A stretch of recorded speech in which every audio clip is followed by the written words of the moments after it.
하나님의 말씀 함께 보시겠습니다.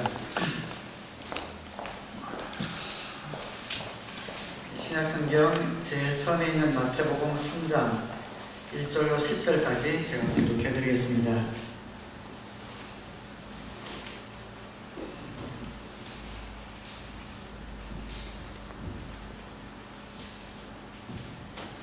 신약성경 마태복음 3장 1절로 10절입니다.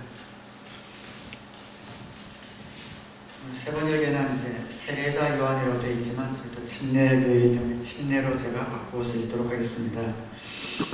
그 무렵에 침례자 요한이 나타나서 유대 광야에서 선포하여 말하기를 회개하여라, 하늘나라가 가까이 왔다 하였다.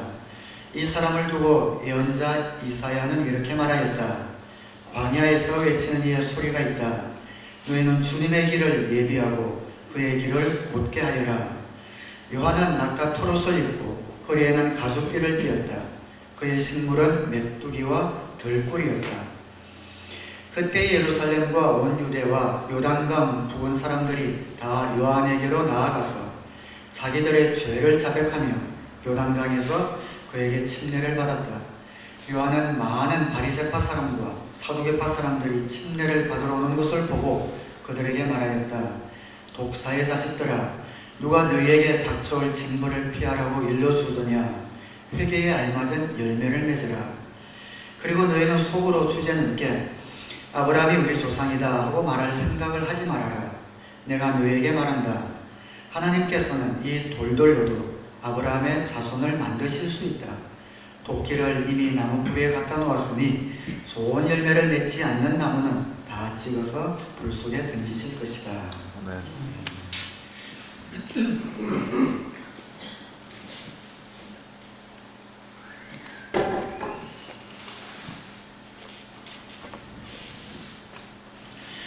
담임 목사가 영적인 관리뿐 아니라 몸 관리도 잘해야 되는데 이제 몸 관리를 잘 못해서 그동안 심리를 끼쳐드려서 죄송합니다. 2주간 그래도 다녀서지 못할 때 또 두 분 위한 종을 통해서 은혜로운 말씀을 끊임없이 전해주셔서 감사를 드립니다. 하늘나라를 맛보려면 아마 오늘 설교는 통치라는 그런 단어가 많이 나올 텐데 그리고 또 영어권 우리 형제자매들은 통치, 하나님이 다스린다 라는 그런 뜻으로 아시고 들으시길 바랍니다. 신앙생활을 해보신 분들은 그런 경험들을 해보셨을 겁니다. 어떤 일을 닥치고 또 지나고 보면 하나님이 이렇게 준비하셨구나. 그때는 몰랐는데 테이블 뒤돌아서 돌아보면은 손길 하나하나 그리고 만남 하나하나 사건 하나하나가 기가 막히게 하나로 조합되어서 하나님이 이 일을 이루셨다라는 그런 고백들을 종종 하게 됩니다. 저는 그런 경험들이 저도 많이 있지만 제일 큰 것은 제가 가정교회 목회를 하게 된 것이 돌아보면 하나님께서 그렇게 준비하셨다. 저는 그런 생각이 너무 자주 듭니다. 저의 교단적 배경, 또 어떤 신앙적 배경, 또 어떤 학문적 배경 이런 것들을 쭉 돌아볼 때에 저는 가정교회 목회를 종합선물센터에 자주 비유하는데 통전적인 목회로 비유하는데 그 모든 것들을 경험케 하셔서 좀 균형이 있는 통전적인 목회를 할 수 있도록 하나님이 저를 준비시키지 않았나 그런 생각이 자주 들고 또 그런 생각이 들 때마다 감사를 드립니다. 하나님은 준비시키시는 그런 하나님이십니다. 하나님은 주도 면밀하시고 빈틈없으시고 또 세밀하셔서 하나님께서는 그분의 일을 이루실 때 짧은 기간 혹은 오랜 기간 동안 사람과 역사와 사건과 환경을 준비시키셔서 한 채 실수도 없이 그분의 일을 이루십니다. 예수님께서 세상에 오셔서 30세 공적인 활동을 시작하셨는데 예수님의 공적인 사역을 위해서도 이를 준비시킨 사람이 있었는데 예수님이 오실 길을 위해서 하나님이 미리 어떤 사람을 보내어서 준비시킨 사람이 있었는데 바로 그 사람이 오늘 본문에 등장하는 침례 요한입니다. 본문에 이번에 읽었지만 성경에 다시 보시면 3장 1절부터 이렇게 나오죠. 그 무렵에 침례자 요한이 나타나서 유대 공회에서 선포하여 말하기를 회개하여라, 하늘나라가 가까이 왔다 하였다. 이 사람을 두고 예언자 이사야는 이렇게 말하였다. 광야에서 외치는 이의 소리가 있다. 이 사람이 나올 것을 600년 전에 살았던 이사야라는 선지자를 통해서도 이미 예언이 되어 있었던 겁니다. 너희는 주님의 길을 예비하고 그의 길을 곧게 하여라. 요한은 낙타 털옷을 입고 허리에는 가죽띠를 띠었다. 그의 식물은 메뚜기와 들꿀이었다 라고 하면서 예수님이 오실 길을 침례 요한을 통해서 하나님이 준비시키시고 있습니다. 우리 크리스찬들에게는 예수님에게 가려서 이 침례 요한이라는 이 인물이 얼마나 위대하고 이 당시에 센세이션한 그런 인물인지 우리가 자주 잊고 있습니다. 침례 요한은 이 당시에 그냥 굉장한 바람을 일으켰던 센세이션한 그런 존재였습니다. 여러분도 아시다시피 구약에 보시면 이스라엘에 계속 하나님께서 예언자를 보내시죠. 맨 마지막 선지자가 말라기라는 선지자입니다. 말라기를 끝으로 하나님께서 더 이상 예언자를 보내지 아니하시고 400년 동안 침묵 기간을 가지게 됩니다. 400년간 예언의 소리가 끊기더니 그리고 갑자기 등장한 예언자가 바로 이 침례 요한입니다. 400년간 하나님께서 예언의 소리를 그치다가 침례 요한을 보내셔서 회개하라, 천국이 가까웠다 라는 예언의 소리를 선포하게 하십니다. 뿐만 아니라 침례 요한은 보기에도 정말 사람들에게 거룩한 호기심, 경외심을 느끼지 않을 수 없도록 만든 그런 사람입니다.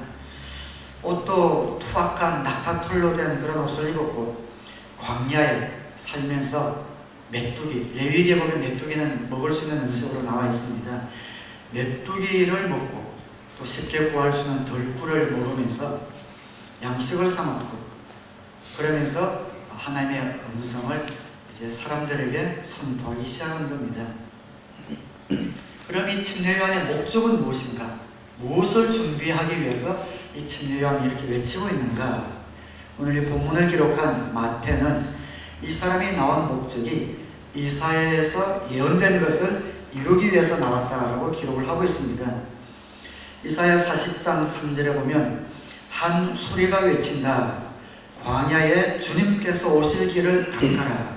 사막에 우리 하나님께서 오실 큰 길을 곧게 내어라. 이사야가 예언한 것이죠. 여러분 그냥 그림을 그리시면 왕이 올 때에 길을 닦는 어떤 사람이 나타날 것을 예언을 하고 있습니다. 옛날에는 도로 포장이 안 돼 있었습니다. 그래서 울퉁불퉁하고 꼬불꼬불하고 바위도 있고 패이고 그랬죠. 근데 어느 도시에 또 어느 나라에 그 왕이 행차한다면 그 왕이 행차할 수 있도록 그 길을 닦는 사람들이 동원이 되겠죠. 높은 데는 깎고 터진 데는 메우고 구부러진 길을 바르게 하는 이런 사람이 있어야 되는데 이사야는 예언하기를 이제는 왕 대신 하나님이 오신다 그렇게 예언을 하고 있습니다. 마태는 지금 무엇을 이야기하고 있는가? 이 이사야의 예언을 인용하면서 바로 그리스도께서 하나님이시다 라는 것을 선포하고 있는 겁니다. 하나님이신 그리스도가 오실 그 길을 곧게 하기 위해서 하나님이 준비시킨 사람이 바로 침례 요한이라는 것이죠. 하나님께서는 치밀하신 분이기 때문에 준비시키십니다. 준비하십니다. 그리스도가 세상에 태어날 것을 위해서 저 시골 갈릴리 마을에 한 순박한 시골 처녀를 하나 선택하셔서 준비시키셨습니다. 천사가 마리아에게 나타나서 너에게 성령이 임해서 성령으로 말미암아 아기가 태어날 것이다 했을 때 마리아가 뭐라고 이야기합니까? 하나님의 뜻이라면 제가 그대로 순종하겠습니다. 저에게서 그것이 그대로 이루어지기를 바랍니다 라고 대답하는 것을 볼 때에 하나님이 마리아를 그동안 잘 준비시켜 놓으셨다는 것을 우리는 알 수 있습니다. 또 하나님께서는 요셉이라는 청년을 준비시키셨습니다. 정혼한 사이인데 그 정혼한 여인이 아기를 배웠다는 그런 소식을 들으면서도 하나님의 음성을 얻었고 그 음성에 즉각 순종할 수 있게 함으로 준비시키셨고, 나중에 그리스도가 태어났을 때 헤롯의 마수로부터 피할 수 있는 이런 길을 요셉을 준비시키셔서 하나님께서 마련해 놓으셨습니다. 또 하나님께서는 성경 구약에 예언된 대로 예수님이 베들레헴에서 태어나실 수 있도록, 베들레헴은 저쪽 남부지방이고 예수님 부모님의 고향인 갈릴리는 저쪽 북부지방입니다. 그런데 예수님이 그 남쪽 예루살렘 곁 베들레헴에서 태어나실 수 있도록 하나님이 또 준비시키셨습니다. 누구를 준비시켰냐면 그때 로마의 황제인 어거스트 황제를 준비시켜서 예수님이 태어나실 그때가 되었을 때 너희들은 모두 본적지에 가서 호적 신고를 해라 라는 명령을 내리고, 그렇게 함으로 요셉과 마리아를 베들레헴에 내려가 호적 신고를 하러 내려가서 거기에서 예수님이 태어나실 수 있도록 하나님이 준비시키셨습니다. 하나님은 항상 준비하시는 하나님이십니다. 하나님은 면밀주도하게 실수 없이 모든 것을 주관하시고 하나님의 뜻 가운데서 그 뜻을 성취해 가셔요. 하나님은 항상 준비하는 하나님이십니다. 우리는 한 도시, 시작만 되어도 그 도시 계획이라든지 장례를 준비하는데 온갖 장애물과 어려움을 겪죠. 한 나라는 말할 것도 없겠죠. 한 대통령이 그 나라를 위해서 준비하는 그 일은 정말 보통 일이 아닙니다. 작은 교회 하나를 목표하는 것만 해도 힘이 드는데 얼마나 그 일을 준비하는 게 복잡하고 어렵겠습니까? 그러나 하나님께서는 나라가 아니라 이 지구가 아니라 온 우주를 운행하시고 모든 우주를 한 채 실수도 없이 치밀하게 계획해 가십니다. 하나님은 아무리 작은 일에도 실수가 없으시고 하나님의 관심을 벗어나는 일은 하나도 없고 세상에 일어나는 어떠한 일도 하나님의 허락 없이는 일어날 수가 없습니다. 그것을 하나님의 통치라고 이야기합니다. 한 채 실수도 없이 우주와 역사와 이 땅을 주장하시고 이끌어가시는 하나님, 시작하신 이가 과정을 지나서 그 역사를 맺을 때까지 한 채 실수도 없이 이끌어가시는 분, 하나님의 다스림, 그것이 하나님의 통치입니다.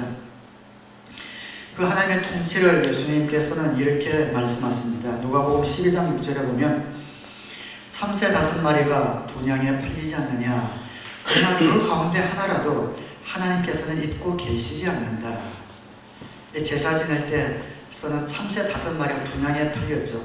근데 그 분양에 팔리는 5마리 중에 하나라도 하나님은 잊고 있지 않고 그것까지도 하나님의 통치 아래 들어가 있다.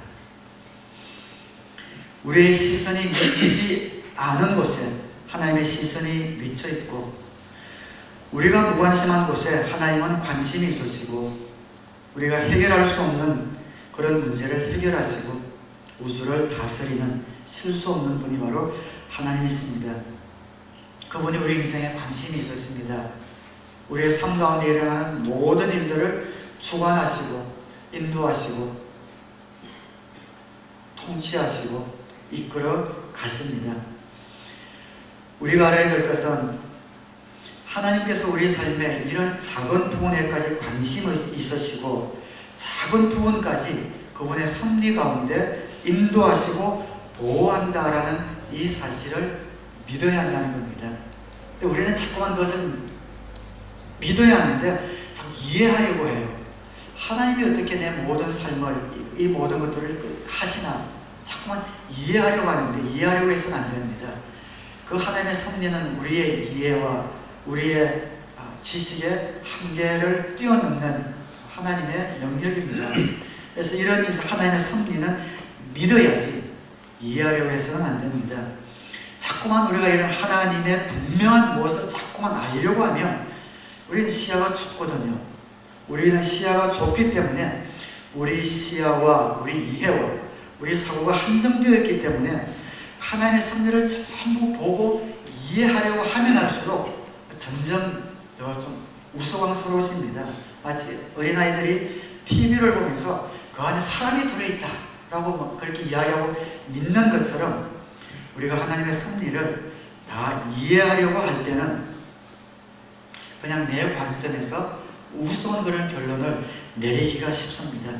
자기는 지성적으로 좋은 결론을 낸다고 하는데 정말 엉뚱한 그런 결론을 내리고 하나님에 대한 잘못된 그림을 가지기가 쉽습니다. 그래서 하나님의 섭리는 이해하려고 하지 말고 그분이 저와 여러분들의 삶 가운데 깊은 관심을 가지시고 이끌어 가신다는 사실을 믿으시기를 주님의 이름으로 축원합니다. 하나님께서는 내 오늘을 위해서 과거를 준비시켜 주셨고 내일을 위해서 현재를 준비시켜 주고 계십니다. 오늘 일어나는 나의 모든 일들은 하나님의 관심의 한가운데 있는 일입니다. 내 앞길을 위해서 환경을 준비하고 계시고 만남의 축복을 위해서 사람을 준비하고 계시다라는 것을 우리가 믿어야 합니다. 하나님은 나의 머리털 한 올까지 세고 계시고 나에게 일어나는 작은 일까지도 하나님의 섭리가 없이는 되지 않는다는 사실을 믿으시고 신실하신 하나님을 더 의지하시기를 다시 한번 주님의 이름으로 축원합니다. 하나님께서는 우리를 위해서 환경을 준비해 주시고 또 사람을 보내주시고 또 사람을 만나게 하시고 하면서 우리에게 관심과 사랑과 은혜를 베푸시지만 또 우리가 중요하게 잊지 말고 기억해야 될 것이 하나 있습니다. 하나님은 나를 위해서 환경과 사건과 만남과 관계와 사람들을 보내주셔서 나에 대한 사랑을 확인시켜 주시지만 또 그와 동일한 방법으로 어떤 사역을 위해서 어떤 사명을 위해서 혹은 다른 사람을 위해서 우리 자신도 준비시켜 주고 계시다 라는 사실을 알아야 합니다. 우리가 보통 간증할 때 그런 간증들을 많이 듣죠. 하나님께서 이 일을 위해서 저 사람을 보내주셨어요. 신기하게 저 사람을 만나게 해주셨어요. 신기하게 이런 사건들이 일어나게 해주셔서 저에게 이런 기도응답을 주시고 이런 축복을 주셨어요 라고 간증합니다. 좋은 간증입니다.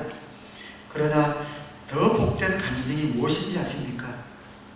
하나님이 어떻게 사람을 쓰셔서 나를 도우셨나 하는 것도 좋은 간증이지만 하나님이 어떻게 나를 써서 이웃을 도우셨나 하는 겁니다.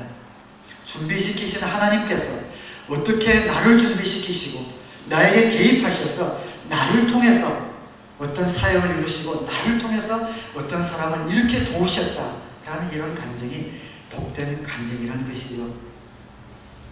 그래서 사도 바울은 그렇게 고백합니다. 사도행전 20장 35절에 나는 모든 일에서 여러분에게 본을 보였습니다. 이렇게 힘써 일해서 약한 사람을 도와주는 것이 마땅합니다. 그리고 주 예수께서 친히 주는 것이 받는 것보다 더 복이 있다 하신 말씀을 반드시 명심해야 합니다. 다른 모든 사건들을 통해서 사람을 통해서 나를 복 내려주신 하나님에 대한 감사와 감정도 좋은 감정이지만 그 하나님께서 이제는 이웃과 하나님과 영혼들과 다른 사건들을 위해서 나를 어떻게 준비시키셨고 그 사람들을 어떻게 도우셨나라는 이런 감정이 우리 교회 공동체 또 목장 가운데서 또 풍성하게 일어날 수 있게 되기를 우리 주님의 이름으로 축원합니다. 물론 이것이 더 큰 복이지만 감정하기 어려운 것은 아닙니다. 자랑처럼 들리니까요. 하나님이 나를 이렇게 준비시키셔서 이렇게 도우셨습니다. 이렇게 간증하는 건 다 자랑처럼 들리니까 간증하기 어려운 것은 아니지만 그러나 적어도 내 마음속에는 참된 복이 무엇인가? 하나님께서 다른 사람을 써서 나를 도우시는 감정도 좋지만 하나님께서 나를 사용하셔서 나를 준비시키셔서 이웃을 도우셨다라는 것이 더 큰 복이고 더 큰 보람이며 더 귀한 감정이구나라는 것은 우리 마음속으로는 알고 있어야 된다는 겁니다. 그래서 하나님이 어떤 상황을 혹은 주님의 사역을 위해서, 이웃을 위해서 우리를 준비시키시는데, 준비하시는 하나님께서 우리를 준비시키시는데 딱 준비시키셔서 딱 써야 할 때, 그때 물러서서는 안 된다는 겁니다. 하나님이 저와 여러분들을 준비시키세요. 여러 가지 방법을 통해서 우리를 준비시킵니다. 그리고 정말 하나님께서 이때를 위해서 너를 준비했다라고 쓰시기 원할 때, 그때 물러나서는 안 됩니다. 결정적인 순간을 놓치지 말아야 합니다. 그 좋은 예가 구약에 나오는 에스더 왕후입니다. 에스더는 유대인으로 포로로 잡혀간 2세대, 3세대 여인이죠. 근데 현명하고 현숙해서 그 페르시아 왕의 왕비로 간택이 됩니다. 그때 페르시아에는 한 고관이었던 하만이라는 사람이 있었는데 유대인을 미워했어요.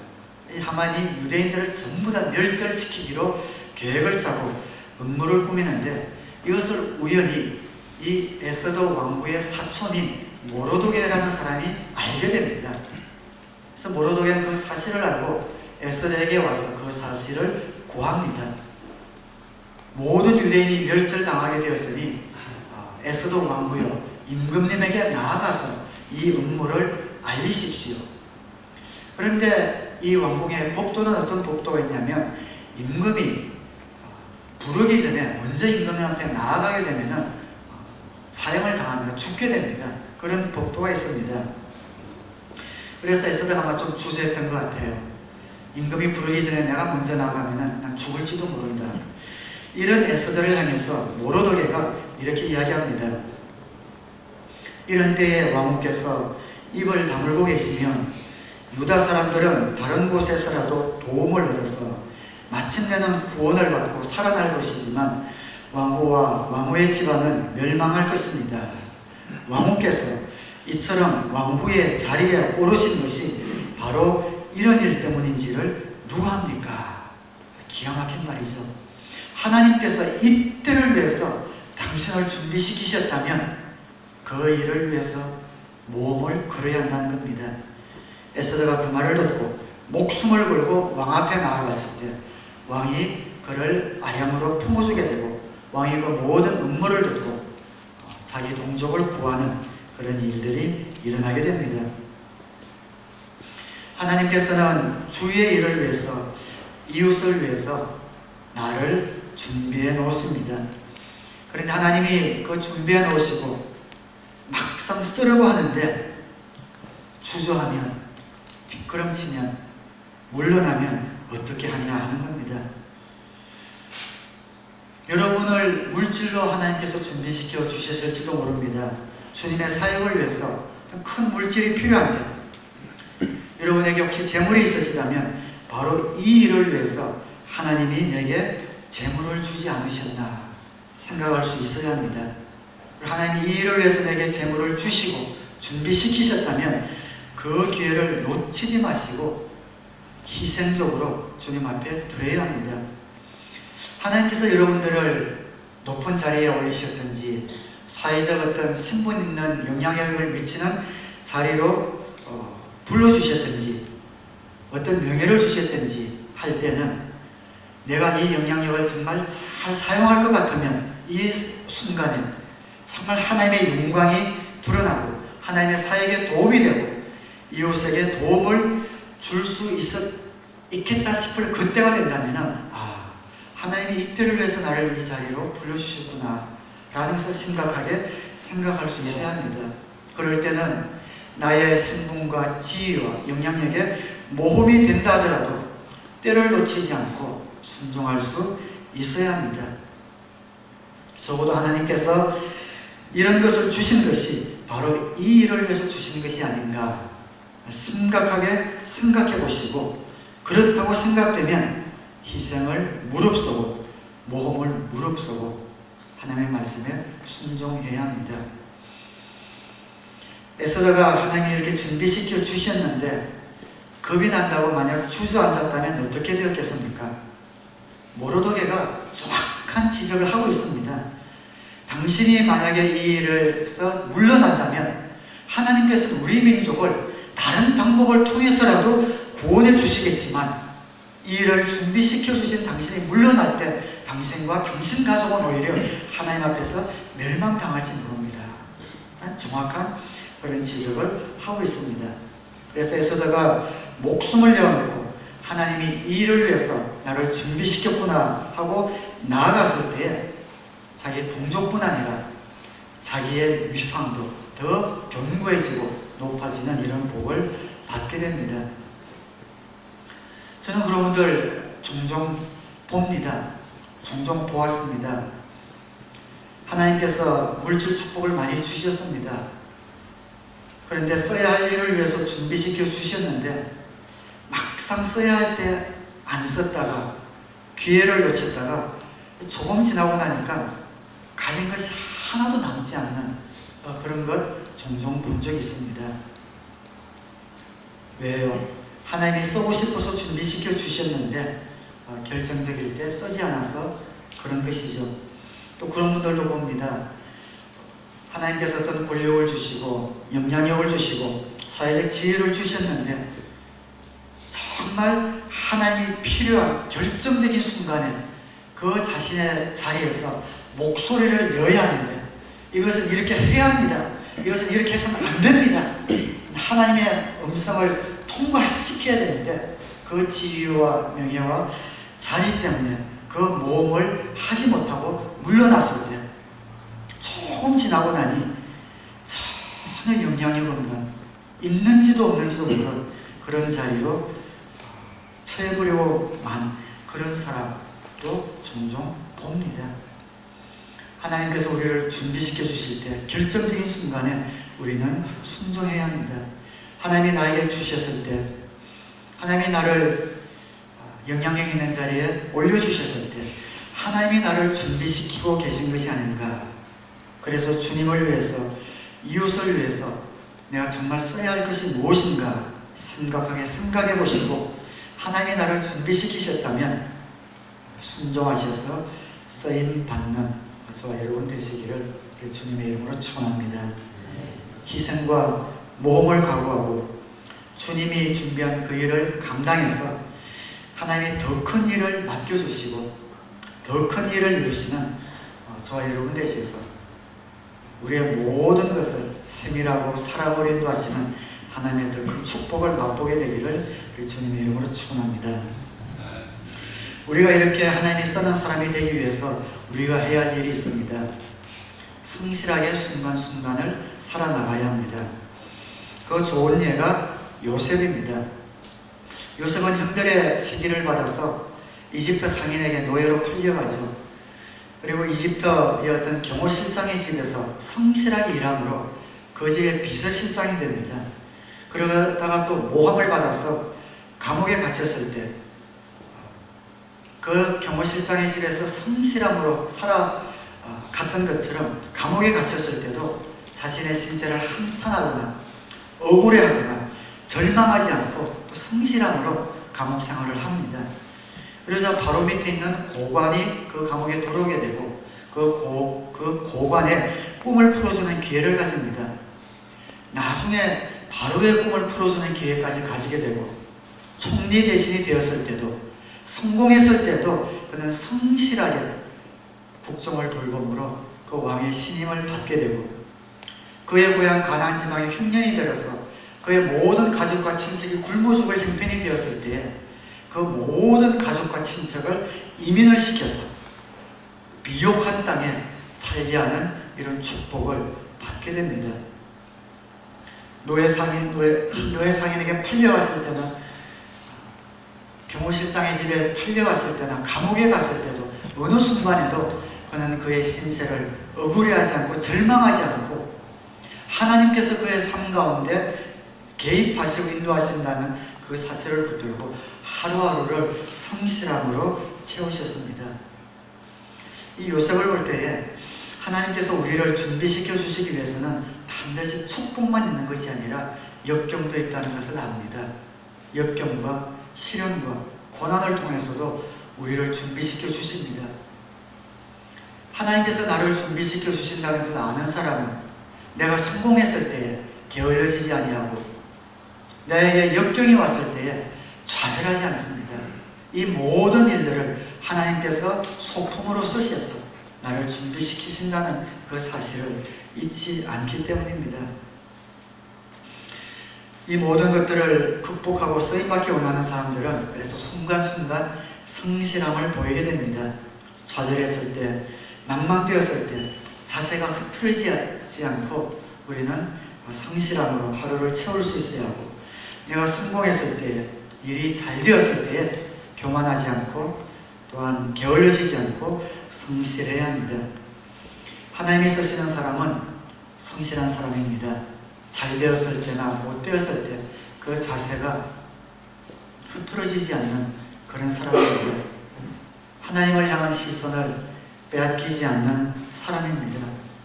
특별히 실망되고 좌절되었을 때 그 자세가 흐트러지지 아니하고, 성공했을 때, 잘될 때 게을러지지 않고 하나님이 쓰실 때를 위해서 준비하고 있다가 하나님이 쓰시기 원하는 결정적인 순간에 순종하여 하나님께 쓰임받아 큰 일을 이루는 저와 여러분 되시기를 우리 주님의 이름으로 축원합니다.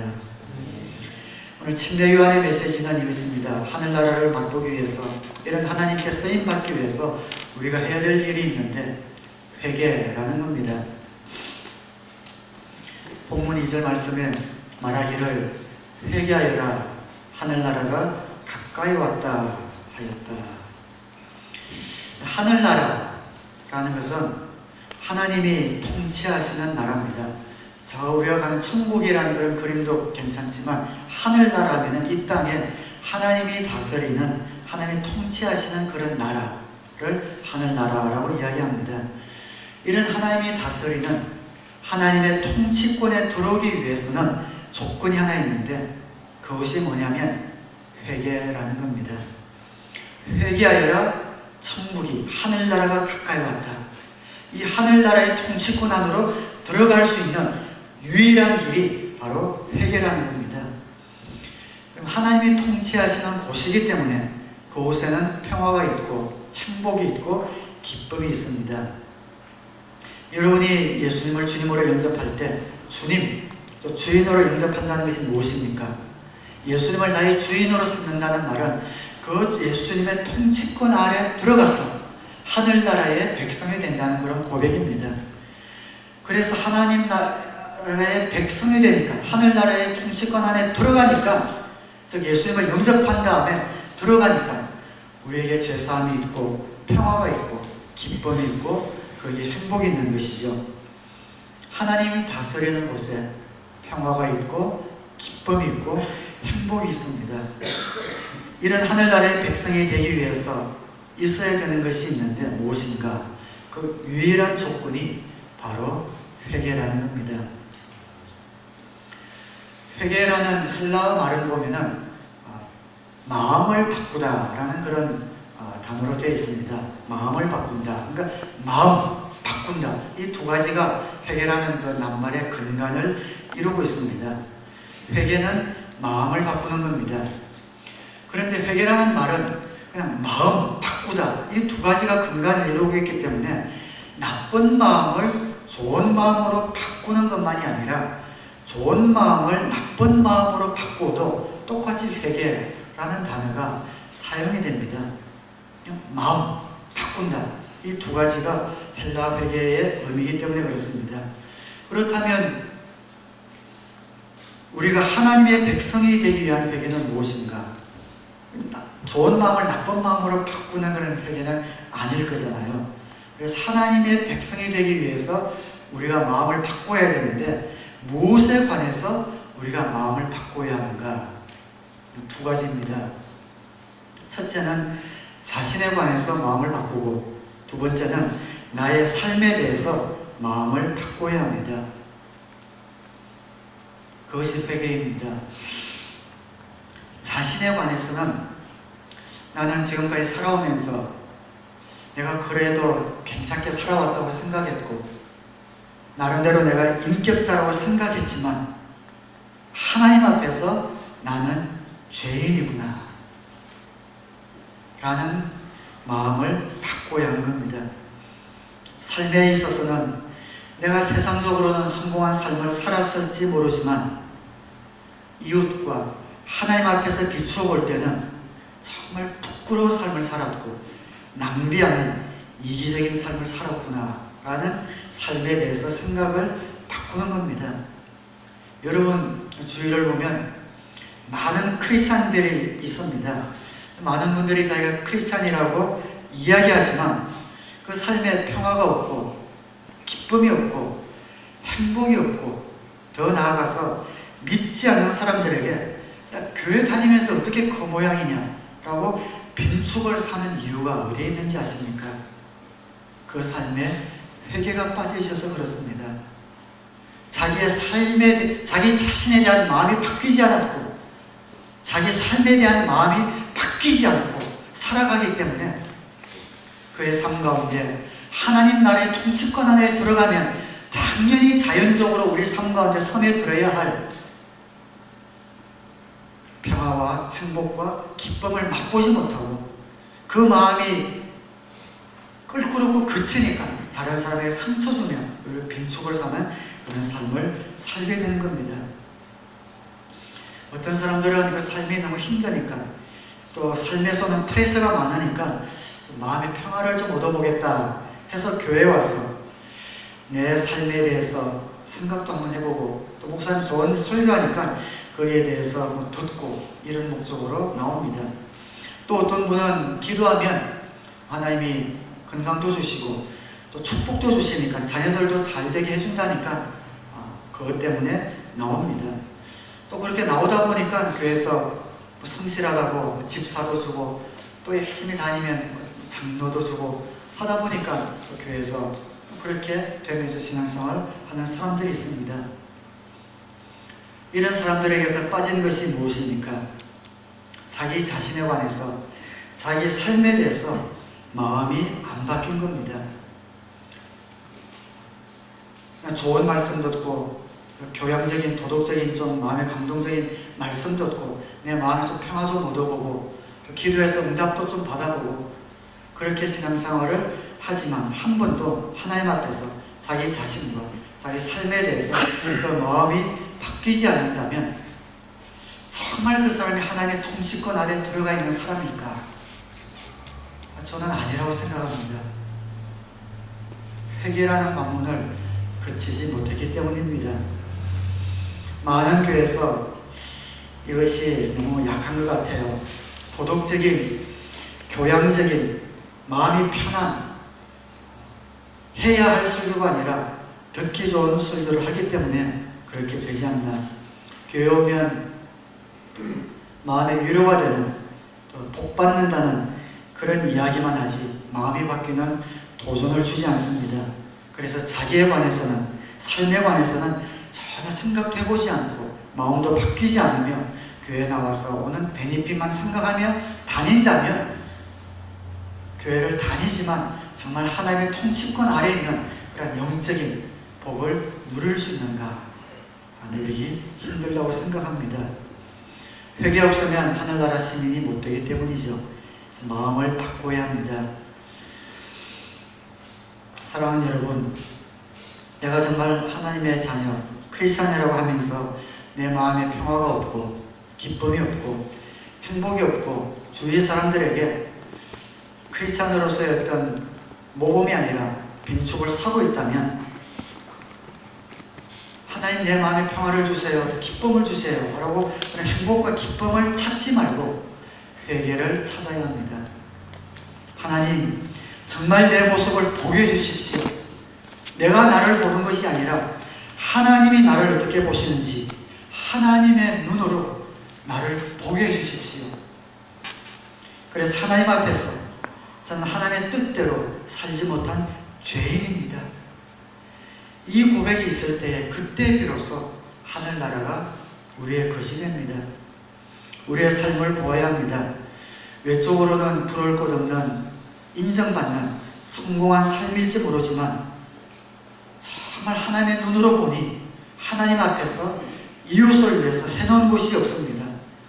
완전히 이기적인 삶을 살았습니다. 하나님, 내 삶이 엉터리였군요. 하나님, 내 삶을 바꾸주세요. 이것이 회개입니다. 어떤 사람은 회개를 너무 감정적으로만 하는 분이 있어요. 울고 불고 털어놓는 것, 그것도 하나님이 그런 마음을 주시면 그것도 좋습니다.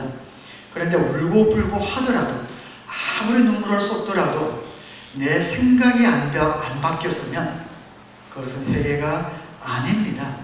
그냥 덧다리 털어놓은 겁니다. 서러워가지고 그것에 불과하지 내 마음과 생각이 그대로라면 나는 정말 회개한 것이 아닙니다. 그러나 내 감정적으로 아무것도 없다 할지라도 생각이 바뀌었으면 정말 진정으로 하나님, 이래서는 안 되겠습니다. 정말 이렇게 살아서는 안 되겠습니다. 하나님이 원하시는 사람으로 좀 저를 고쳐주시고 저를 만들어주세요. 하나님, 내 삶 이거 정말 엉터리입니다.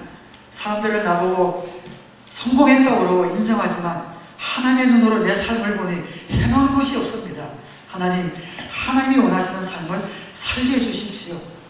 이런 간절한 기도가 있다고 하면 감정이 쫓아오지 않아도 이것이 진짜 회개인 것입니다. 그래서 회개는 생각이 바뀌는 겁니다. 사랑하는 성도님들, 정말 하나님의 백성으로 사는 기쁨과 행복이 없고 사람들 앞에서 내가 크리스찬이라고 하면 웃어버리는 그런 삶을 벗어나고 싶다면 평화를 구하지 마시고 기쁨을 구하지 마시고 행복을 찾지 마시고 나의 마음을 바꾸는 회개를 추구하게 되기를 주님의 이름으로 축원합니다. 하나님, 이 내 모습을 보게 해주세요. 내 삶을 하나님의 눈으로 정직하게 볼 수 있도록 내 눈을 열어주세요. 하나님, 내 삶을 하나님이 원하는 삶으로 만들어주시고 하나님이 원하시는 삶을 살 수 있도록 나를 이끌어 주십시오 하는 기도가 간절한 기도가 되어서 하늘나라의 통치권 아래 들어갈 때 우리에게 주어지는 행복과 기쁨과 감사를 맛보시고 하나님의 통치권 아래에서 귀하게 쓰임받는 저와 여러분 되시기를 다시 한번 주님의 이름으로 축원합니다. 그래서 참된 회개에는 반드시 열매가 따를 수밖에 없습니다. 마지막 구절에 놀라운 말씀이 기록되어 있는데요. 3장 7절, 요한은 많은 바리새파 사람과 사두개파 사람들이 침례를 받아오는 것을 보고 그들에게 말하였다. 독사의 자식들아, 누가 너에게 닥쳐올 징벌을 피하라고 일러주더냐. 회개에 알맞은 열매를 맺어라. 그리고 너희는 속으로 주제넘게 아브라함이 우리 조상이다 하고 말할 생각을 하지 말아라. 내가 너에게 말한다. 하나님께서는 이 돌들로도 아브라함의 자손을 만드실 수 있다. 침례 요한에게 바리새파, 사두개파 사람들이 찾아왔습니다. 이 바리새파 사람들은 종교적인 엘리트들이죠. 엘리트 그룹입니다. 경건주의자들입니다. 사두개파 사람들은 어떤 사람들입니까? 제사장 그룹들이고 경제적으로나 사회적으로 리더인 그룹입니다. 이런 엘리트들이 그룹으로 와서 침례 요한에게 침례를 베풀어 주겠다고 하니까 침례 요한이 얼마나 좋았겠습니까? 이야, 이 사람들만 잡으면, 이 사람들만 변하면 이 나라가 변하겠다. 웰컴, 어서 오시오. 이렇게 할 것 같지 않습니까? 그런데 침례 요한은 뭐라고 합니까? 이 독사의 자식들아, 누가 너에게 닥쳐올 징벌을 피하라고 알려주더냐.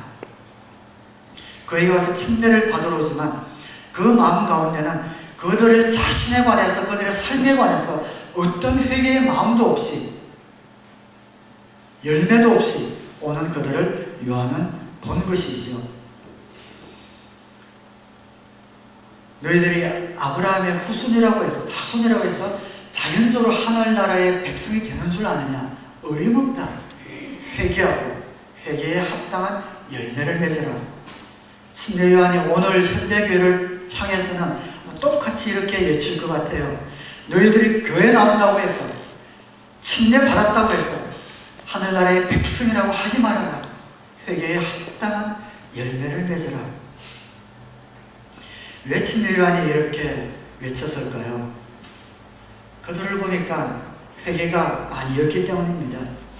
하나님께 나올 때 어떻게 하면 벌을 피해보나, 어떻게 하면 지옥에 안 가나, 어떻게 하면 축복을 받나, 어떻게 하면 좀 더 나은 고상한 교양적인 도덕적인 또 풍성한 삶을 사나 라는 마음을 갖고 있지만 그 마음 가운데 회개가 없는 겁니다.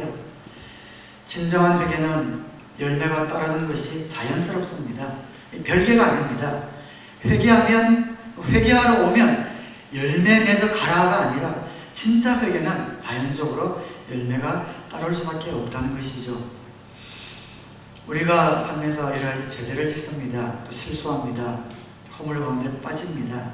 하나님 앞에 나가 회개합니다. 내가 진짜 회개했는지 아닌지 어떻게 알 수 있는가? 어떤 분이 그렇게 설명했는데 아주 공감이 갑니다. 내가 어떤 행동을 하고 잘못된 행동을 하고 회개했다. 진짜 회개한 사람은 내가 그런 상황에, 동일한 상황에 다시 처해졌을 때 다시는 그 일을 안 한다는 겁니다. 진짜 회개하지 않은 사람은 동일한 상황에 처해지면 또 동일한 행동을 한다는 것이죠. 회개라는 것은 무엇인가? 내가 잘못을 저질렀지만 내가 그런 똑같은 상황에 있으면 안 한다는 겁니다. 그것이 회개라는 겁니다.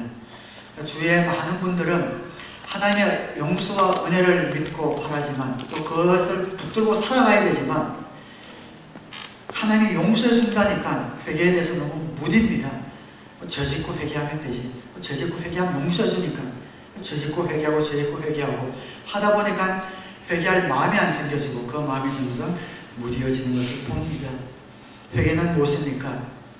정말 내가 마음이 아프기 때문에 내가 실수했기 때문에 똑같은 상황이 오면은 절대로 안 하겠다라는 것입니다. 물론 그렇다고 해서 전혀 안 할 수는 없겠죠. 예를 들어서 도둑질을 했습니다. 도둑질을 했으면은 그러면 딱 끊어야죠. 내가 옛날에 10번을 도둑질 지금은 이제 7번만 하겠다. 그러면 회개가 아닙니다. 그러면 딱 끊어야 합니다. 그러나 내가 진정 회개했다고 해서 예를 들어서 딱 끊어야 하는 것도 있고요. 내가 교만 일하는 것 혹은 성질 부리는 것 이런 거는 좀 시간이 늘 필요로 하는 것이 있습니다. 내가 성질 부려서 다른 사람 아프게 했습니다. 하나님 잘못했습니다. 안 하겠습니다 했지만 딱 끊어지지 않잖아요. 그런 것들은 조금 시간이 필요한 것이 있습니다. 내가 진정으로 회개했다고 하면 시간은 가지만 그 성질 부리는 것이 빈도수가 줄어들고 강도가 약해지겠죠. 뭔가 변화가 있을 겁니다. 여러분, 열매가 있다라는 것은 완전해진다는 말이 아닙니다. 변화가 있다라는 말입니다. 우리는 주님 오시는 그날까지 죄에서 절대로 완전해질 수 없습니다. 그러나 아픈 마음을 갖고 변화가 있다는 말입니다. 그렇기 때문에 진정으로 회개하는 삶을 사는 사람은 시간이 지나면 6개월, 1년, 3년, 5년 시간이 지나면 뭔가 달라져 있습니다. 변화가 있습니다. 예수님을 영접하고도 변화가 없다면 정말 심각하게 자신과 자신의 삶에 대하여 다시 돌아보아야 합니다. 변화가 회개의 열매입니다. 말씀을 맺으면서 정말 좀 중요한 말씀을 하나 드리고 말씀을 맺으려고 합니다. 우리 자신이 하나님 앞에서 그렇게 회개해야 하지만 또 우리는 하나님께 쓰임받는 사람으로서 다른 사람이 우리 자신을 통하여 자신의 죄를 발견하고 주님 앞에 회개하면서 나아갈 수 있도록 돕는 그런 사람이 되어야 합니다. 근데 우리가 주위에 실수나 허물과 죄 가운데 있는 형제 자매들을 볼 때 그들을 어떻게 회개시킬 수 있는가? 회개하시오. 회개하라 해서 회개하게 되는 것은 아닌 것 같습니다. 여러분, 회개는 아름다운 것을 볼 때 회개합니다. 정말 거룩한 아름다운 하나님의 성품, 아름다운 하나님의 공동체, 거룩한 삶의 모습이 어떤 것인지, 거룩한 주님의 그런 성품이 어떤 것인지, 인격이 어떤 것인지, 그런 아름다운 모습을 볼 때에 회개한다는 거 아세요? 여러분 살아가면서 어떤 감동적인 영상을 볼 때, 감동적인 것, 아름다운 걸 볼 때 여러분 마음에 눈물이 나는 그런 경험들이 있으시죠? 그 거룩함과 아름다움 앞에 나의 죄와 허물이 비쳐서 보이는 겁니다. 우리 교회에서 그럼에도 불구하고 왜 예수님을 처음 믿는 분들이 예수님을 믿는, 회개하는 이런 역사가 그래도 많은가? 거룩한 삶을 사는 모습이 어떤 것인지, 거룩한 모습이 어떤 것인지, 희생과 섬김을 통해서 주님의 길을 따르는 삶이 어떤 것인지 그것을 보여주는 사람들이 많기 때문입니다. 주일을 볼 때 어떻게 저런 삶을 살 수 있는가? 주님의 거룩한 인격과 성품과 그 마음을 가지고 하나님과 이웃을 위해서 그의 삶과 모든 것을 던져서 헌신하는 이런 분들을 볼 때에 자신의 삶에 그런 회개의 마음이 들어가는 겁니다. 내가 잘못 살고 있구나. 내가 지금까지 잘못 살고 있었구나. 내 인생은 잘못된 궤도를 돌고 있었구나. 라는 것을 바라보면서 회개하고, 그리고 더 나아가서 예수님도 영접하고 변화되는 그런 역사가 일어나는 겁니다. 우리 성도님들이 이런 삶을 사는 것을 멈추지 않을 때에, 그런 삶을 살기를 더욱 열망할 때에 하나님께서 우리에게 보내주시는 귀한 영혼들이 회개하는 역사도 더 풍성해질 겁니다. 이런 아름다운 삶을 사는 것, 이것이 바로 여러분이 이웃을 회개케 하는 그런 삶을 사는 것이고, 하나님이 여러분들을 준비시키는데 순종하는 그런 삶입니다. 계속해서 거룩한 예수님의 인격을 이루어가시고 거룩한 삶을 사셔서 여러분의 모습을 보고서 지금까지 그것이 죄인 줄도 모르고 살아왔던 많은 사람들이, 이웃들이 내 모습이 추하구나, 내 삶이 엉터리였구나, 내가 잘못 살았구나, 이런 사람들이 계속 나와서 끊임없이 전도의 열매를 맺는데 쓰임받으시는 저와 여러분 우리 공동체 되기를 우리 주님의 이름으로 축원합니다. 기도하겠습니다.